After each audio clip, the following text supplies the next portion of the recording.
बिस्मिल्लाहिर्रहमानिर्रहीम। अस्सलाम वालेकुम। आज का लेक्चर मेरा बीएससी के लिए है। मैथमेटिकल मेथड्स का हमने फर्स्ट चैप्टर स्टार्ट करना है, दी कम्प्लेक्स नंबर सिस्टम। ये कम्प्लेक्स नंबर पे सारा चैप्टर बेस कर रहा है। इसके लिए इंट्रोडक्शन में आपको पता होना चाहिए कम्प्लेक्स नंबर क्या होता है। अब कम्प्लेक्स नंबर एक ऐसा नंबर होता है जो रियल और इमेजिनरी पार्ट से मिलकर बनता है।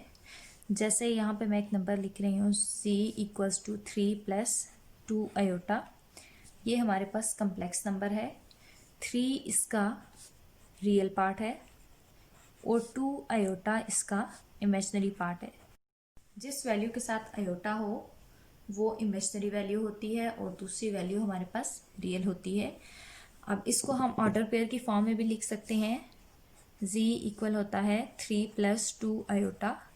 इसको हम 3, 2b लिख सकते हैं। इसका भी यही मतलब है कि फर्स्ट आपके पास रियल वैल्यू है और सेकंड आपके पास इमेजिनरी वैल्यू है। अब वही सेम चीज़ें हैं कि कम्प्लेक्स नंबर को ऐड किस तरह से करते हैं। तो अगर आपके पास दो कम्प्लेक्स नंबर्स हैं, एक ab है और दूसरा कम्प्लेक्स नंबर आपके पास cd है।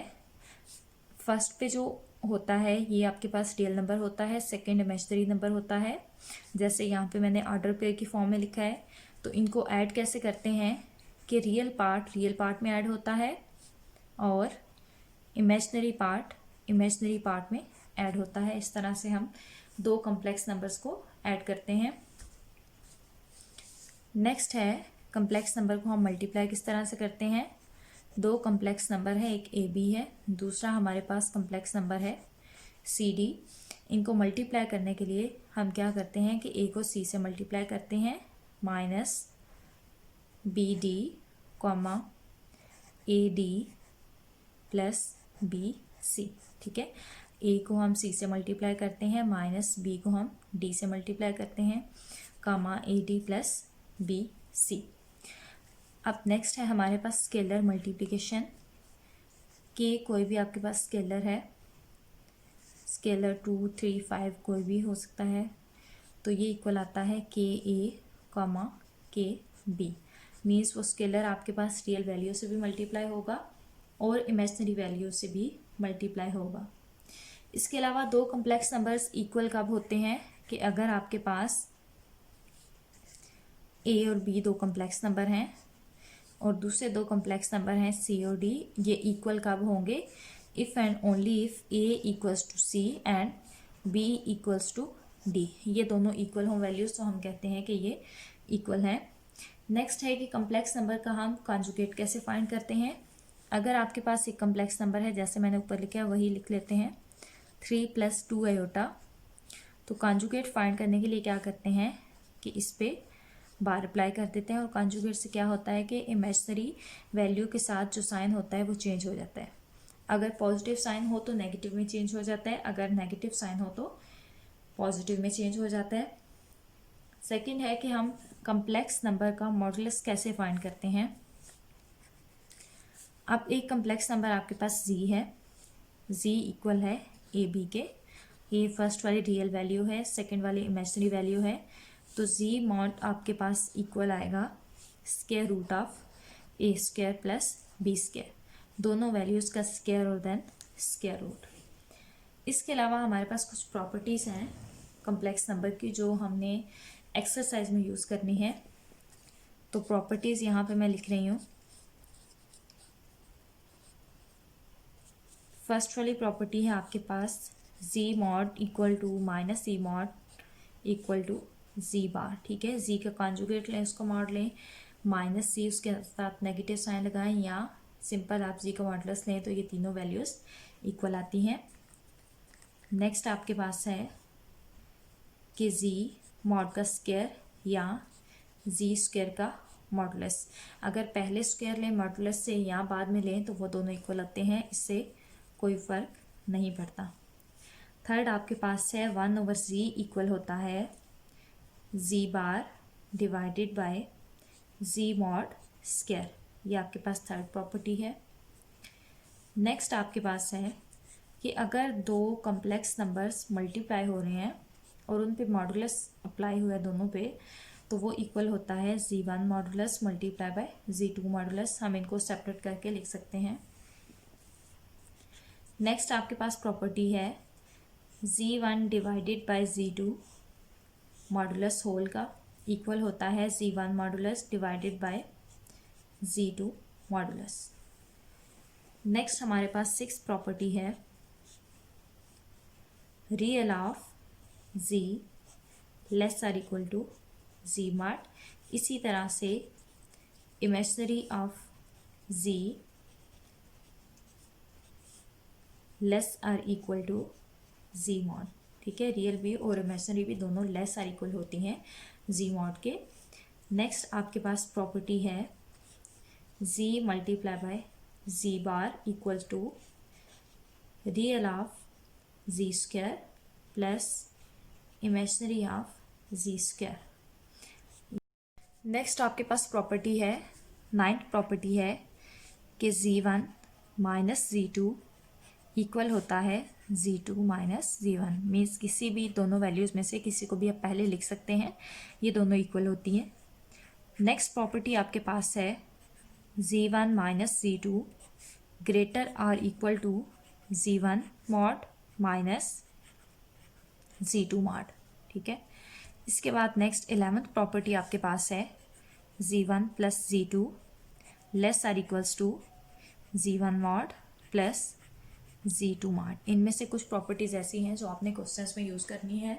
ये सारी प्रॉपर्टीज़ यूज़ नहीं होंगी, लेकिन आपको पता होना चाहिए कम्प्लेक्स नंबर की ये प्रॉपर्टीज़ हैं और ये हमारे पास कम्प्लेक्स नंबर्स होते हैं। नेक्स्ट है कम्प्लेक्स प्लेन। कम्प्लेक्स प्लेन क्या होता है? The x y plane in which a complex number is represented by a vector is called complex plane. ठीक है, एक एक्स वाई प्लेन होता है जिसमें हम कम्प्लेक्स नंबर को रिप्रेजेंट करते हैं, उसको हम कहते हैं कि ये कम्प्लेक्स प्लेन है। एक्स वाई प्लेन ही हमारे पास होता है, लेकिन हम क्या करते हैं कि जो एक्स एक्सिस होता है ये रिप्रेजेंट करता है रियल नंबर को, और जो वाई एक्सिस होता है ये रिप्रेजेंट करता है इमेजिनरी नंबर को। ठीक है, ये हमारे पास होता है। कम्प्लेक्स नंबर को हम इस तरह से लोकेट करते हैं। रियल नंबर ये हमारे पास लाइन होती है, इमेजिनरी की ये लाइन होती है, और ये हमारे पास एक्स की वैल्यू होती है। ठीक है, और ये एक्स के कॉरस्पॉन्डिंग हमारे पास वाई की वैल्यू होती है, और यहाँ से यहाँ तक का जो हमारे पास डिस्टेंस होता है ये आर के इक्वल होता है। ठीक है, आर इक्वल्स टू जी का मॉड। अब हमें अगर कोई भी नंबर गिवन है कार्टेशियन फॉर्म में, तो हम उसको पोलर फॉर्म में कैसे चेंज करते हैं? सपोज करें कि हमें एक नंबर गिवन है एक्स प्लस आयोटा वाई, ये हमें कार्टेशियन में गिवन है एक्स और वाई में। हम पोलर में कैसे चेंज करते हैं? हम आर फाइंड करते हैं और थीटा फाइंड करते हैं। इस कार्टेशियन को, ये हमें गिवन है कार्टेशियन फॉर्म में, इसको पोलर में चेंज करने के लिए हम पुट करते हैं एक्स को आर कॉस थीटा, वाई को पुट करते हैं आर साइन थीटा। यहाँ से आर कॉमन आ गया, जी इक्वल है एक्स प्लस आयोटा वाई के, और ये आ गया r cos theta plus iota r sine theta. यहाँ से आर कॉमन ले लिया। नेक्स्ट है cos theta plus iota sine theta. यहाँ पे हम आर की वैल्यू फाइंड करके पुट करते हैं और थीटा की वैल्यू फाइंड करके पुट करते हैं। आर हम कैसे फाइंड करते हैं? आर फाइंड करने का मेथड है आर इक्वल होता है square root of x square plus y square. जो भी कार्टेशियन फॉर्म में हमें गिवन है एक्स और वाई की वैल्यू, वो यहाँ पे पुट करते हैं तो हमारे पास आर की वैल्यू आ जाती है। और थीटा कैसे आता है? थीटा इक्वल होता है tangent inverse y over x. Y second वाली इमेजिनरी वैल्यू, एक्स रियल वाली वैल्यू, वाई को एक्स पे डिवाइड करते हैं, टेंजेंट इनवर्स फाइंड करते हैं, तो ये आपके पास थीटा की वैल्यू आ जाती है। यहाँ पे आप आर पुट करते हैं, थीटा की जगह पे उसकी वैल्यू पुट करते हैं, तो आपके पास जो कार्टेशियन फॉर्म में क्वेश्चन होता है वो पोलर फॉर्म में आ जाता है। आप इसको लिख सकते हैं r c i s theta बी लिख सकते हैं। ठीक है, ये आपके पास कार्टेशियन में था, ये आपके पास पोलर में आंसर आ गया इसका। नेक्स्ट हमने क्वेश्चन करना है, क्वेश्चन नंबर 1 है express in polar form. Question आपको गिवन है minus square root of 3 plus iota. ये आपको कार्टेशियन फॉर्म में गिवन है, आपने इसको पोलर फॉर्म में चेंज करना है। और पोलर फॉर्म में चेंज करने का फार्मूला हमारे पास है cos into r into cos theta plus iota sine theta. ये हमारे पास फॉर्मूला है इसको चेंज करने का।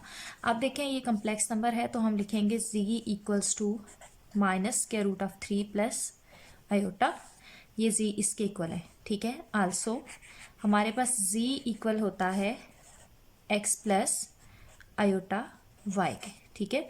तो हम क्या करेंगे, इन दोनों को कंपेयर करेंगे तो x इक्वल आ जाएगा माइनस स्क्वायर रूट ऑफ 3 के और y इक्वल आ जाएगा 1 के, ठीक है। ये हमारे पास x और y की वैल्यू आ गई। हमने यहाँ से r भी फाइंड करना है और थीटा भी फाइंड करना है। तो r हम कैसे फाइंड करते हैं, यहाँ साइड में कर रही हूँ, r इक्वल आ जाएगा square root of x square plus y square, इस तरह से हम r फाइंड करते हैं। और ये आ जाएगा स्क्वायर रूट ऑफ 3 का स्क्वायर 3 प्लस 1 का स्क्वायर 1, और r की वैल्यू यहाँ से हमारे पास आ जाएगी 2 के, ठीक है। स्क्वायर रूट ऑफ 4 इक्वल होता है 2 के। नेक्स्ट हमने थीटा फाइंड करना है, और थीटा फाइंड करने के लिए क्या करेंगे, थीटा इक्वल होता है tangent inverse y over x। अब यहाँ पे y 1 के इक्वल है और x इक्वल है स्क्वायर रूट ऑफ 3 के। Tangent inverse 1 over square root of 3, तो tangent inverse 1 over square root of 3, 1 over square root of 3 हमारे पास वैल्यू होती है 30 पे, और टेंजेंट इनवर्स 1 ओवर 3 आ जाएगा π/6। ये हमारे पास आ गई थीटा की वैल्यू। अब r की वैल्यू आ गई, थीटा की वैल्यू भी आ गई, लेकिन हमने क्वाड्रेंट नहीं चेक किया, तो हम क्वाड्रेंट चेक करेंगे, ठीक है। ये हमारे पास आ गई थीटा की वैल्यू, ये वैल्यूज हमने पुट करनी है, लेकिन अभी थीटा की दूसरी वैल्यू आएगी क्वाड्रेंट चेक करने के बाद, वो हमारे पास रियल वैल्यू होगी। अब क्वाड्रेंट कैसे चेक करते हैं कि आपके पास अगर x पॉजिटिव है और y भी पॉजिटिव है तो थीटा लाई करेगा फर्स्ट क्वाड्रेंट में, क्योंकि ये आपके पास पॉजिटिव x एक्सिस है, ये नेगेटिव x एक्सिस, ये पॉजिटिव y एक्सिस और ये नेगेटिव y एक्सिस। और अगर x की वैल्यू नेगेटिव है, y की पॉजिटिव है, तो ये लाई करेगा सेकंड क्वाड्रेंट में। अगर x नेगेटिव है और y भी नेगेटिव है तो ये लाई करेगा थर्ड क्वाड्रेंट में। और अगर x पॉजिटिव है, y नेगेटिव है, तो ये लाई करेगा फोर्थ क्वाड्रेंट में, ठीक है। अब क्वाड्रेंट्स के लिए क्या करते हैं कि फर्स्ट क्वाड्रेंट में थीटा एज इट इज रहता है, सेकंड में होता है पाई माइनस थीटा, थर्ड में हम करते हैं पाई में थीटा प्लस कर देते हैं, और 4 में 2 पाई माइनस थीटा। इस तरह से हम चेक करते हैं क्वाड्रेंट्स। अब देखें ये हमारे पास x की वैल्यू नेगेटिव है, y की वैल्यू पॉजिटिव है, x की नेगेटिव y की पॉजिटिव, तो ये लाई करेगा सेकंड क्वाड्रेंट में। तो हमारे पास यहाँ से थीटा की वैल्यू आ जाएगी एज x इज नेगेटिव।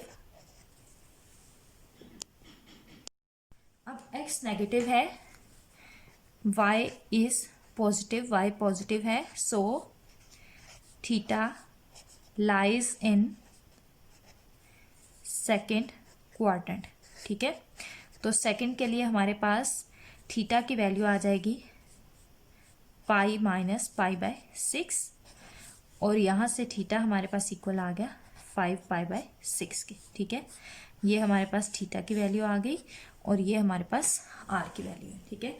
अब हमने क्या करना है, ये वैल्यूज हमने इक्वेशन नंबर 1 में पुट कर देनी है, और हमारे पास आ जाएगी required polar form as z equal to r into cos theta plus iota sine theta.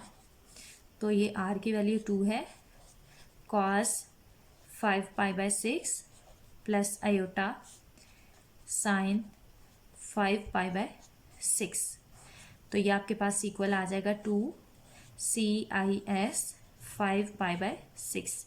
ये आपके पास आ गई रिक्वायर्ड पोलर फॉर्म, ये आपका आंसर है, ठीक है। हर क्वेश्चन में सेम यही मेथड है।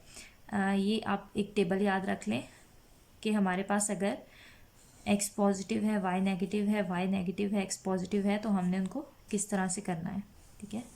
बाकी सारा मेथड हर क्वेश्चन के लिए सेम है। ये आपके पास फर्स्ट क्वेश्चन का सोल्यूशन आ गया।